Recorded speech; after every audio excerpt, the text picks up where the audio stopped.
I want to talk about a way in which I think I've been actually kind of fortunate. Um, and that pertains to the events of 2020. Now, I'm not going to be any more specific uh, than, well, I'll be a little more specific, but I'm not going to use certain words just because, I mean, even though it's 2026 now, this is still fucking YouTube. We know what they're like. I mean, and I got my whole channel taken down. You know, tons of videos just lost, just vanished into the ether, never to return. All of my followers, are like, well, where is Andy Nowicki? Where did he go? Oh, I guess he just disappeared. And um, same thing that happened to me on Facebook when I got permazooked as being a part of I don't know, a troop of you know of bad-minded people, um, you know, who were related to the publication of AlternativeRight.com. Um, so so yeah, uh, I'm going to be. Unfortunately, I still have to be kind of coded in the way that I talk about these things.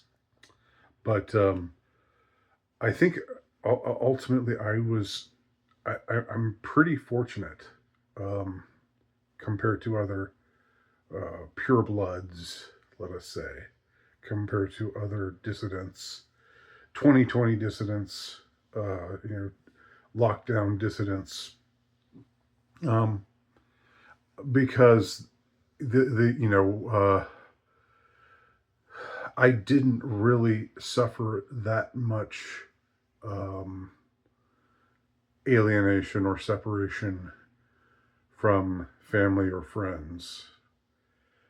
Even though there were there were people in my family who were, who totally bought into everything that was being, fed to us at that time, and I clashed heavily with them, um, but it ultimately didn't result in any permanent rupture, or any even any rupture that was even all that temporary. I mean, we had there were a couple times we had some knockdown, drag out arguments, or and I became vehement and I spoke my mind, and they spoke theirs.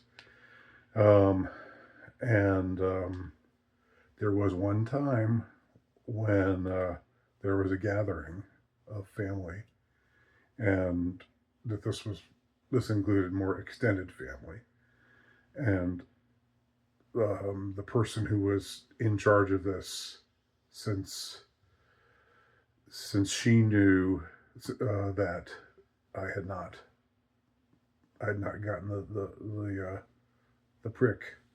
Um, she felt, this was in 2021, summer of 2021. She felt like it was her obligation to tell everybody who was coming to the thing that there would be somebody there who hadn't uh, gotten pricked. Um, and I said, fine, you know, and if they don't want to come, they don't have to come. That was kind of my attitude. But what happened was everybody came. Nobody cared. Nobody cared that somebody there, and I guess I was the only one who wasn't pricked, because I mean, that's what I was told anyway. But so so so you know, I think, I hear a lot of horror stories. I hear from a lot of people who just talk about having people that they're close to, and after the events of that, year after the events of 2020, both the stuff, both the scamdemic stuff and the George Floyd stuff, uh, you know, just some permanent rupture taking place, and I avoided that. Now I don't have a huge number of friends. I mean, I have a small number of people that I would say are close friends, and then there are family. There are people who I'm close to because they're my family.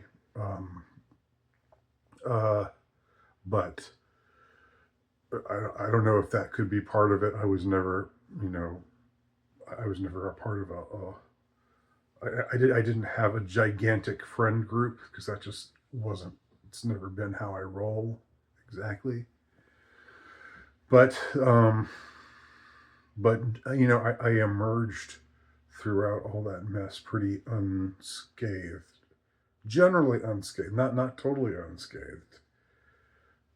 Certainly not unscathed in the sense of you know how I felt about society, um, or about you know uh, the evil coercive powers of or the proclivities of the powers that be, and their tendency to lie and lie and lie and lie.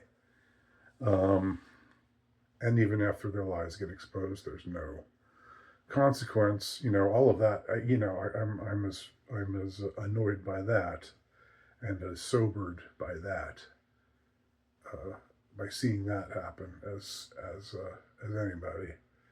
anybody is. But I think I was fortunate because I've heard people uh, say that they just lost a ton of people that they were really close to, and now they just don't talk.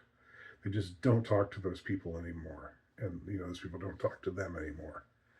Um, and that didn't really happen with me. Um, I have had people that that were friends and that I had falling outs with, significant falling outs with, but not over that issue specifically. Not about that time specifically. So that's one way. You want to count your blessings in life. You do want to say, uh, look, it's annoying that I have. I mean, you tend to focus on, mm, the. I was going to say the negative things, but I mean sometimes the negative is just more conspicuous, right? You tend to notice, especially when there's some uh, there's some sort of scare campaign going on, some just egregious scare campaign like what I believe the scamdemic was, and you have people close, the close family members who are just all on board with it, totally on board, completely on board with everything. And you know, the tendency is to see the negative side of that, but the positive side for me, and maybe for you too. I don't know who's watching this and what your story is, but you know, I'm thankful that I had people who vehemently disagreed with me, but who didn't disown me. I mean, it's just, it doesn't, it sounds like, well, thanks for not disowning me. Like, that's the least seems like the least somebody could do is not disown you. But it actually is, it means a lot more than one would think it might.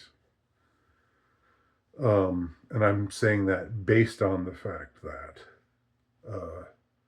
again, from what I've heard from various sources, the newest um, the newest source, the newest thing I heard was there's an interview with the the TikTok and YouTuber Homath, and I tend not to watch his videos because it's just sort of it's they're black pilling, and I'm not saying they're not truthful. I'm not saying they're not valuable, but I just try to, I'm already kind of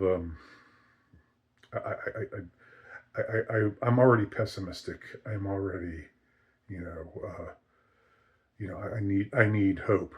So I try not to try to avoid uh, material that even if true is just is not going to be helpful for me.